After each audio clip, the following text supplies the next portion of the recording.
ভারতে পালিয়ে যাওয়া স্বৈরশাসক শেখ হাসিনার বক্তৃতা প্রচারের ঘোষণাকে কেন্দ্র করে বিক্ষুব্ধ ছাত্র জনতা বুধবার রাতে ধানমন্ডি ৩২ নম্বরে ব্যাপক বিক্ষোভ করেছেন। এক পর্যায়ে শেখ মুজিবুর রহমানের বাড়িতে ভাঙচুর ও অগ্নিসংযোগ করা হয়।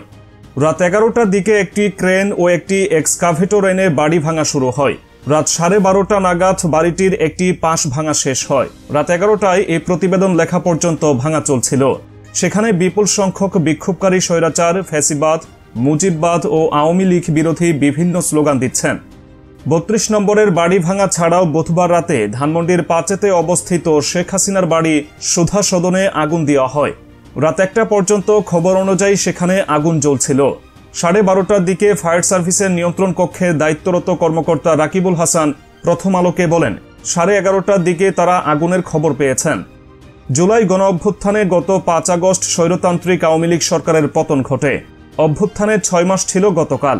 এদিন রাত 9টায় নিষিদ্ধ ঘোষিত ছাত্র সংগঠন ছাত্রলীগের ফেসবুক পেজে শেখ হাসিনার বক্তৃতা প্রচার করা হবে বলে ঘোষণা দেওয়া হয়েছিল। এ ঘোষণাকে কেন্দ্র করে গতকাল দিনভরই সামাজিক যোগাযোগ মাধ্যমে উত্তেজনা চলে।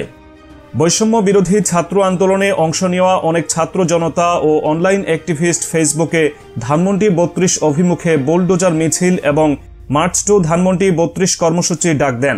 তারা ঘোষণা দেন রাত 9টায় শাহবাগে জড়ো হয়ে ধানমন্ডি ৩২ নম্বর অভিমুখে যাত্রা শুরু করবেন।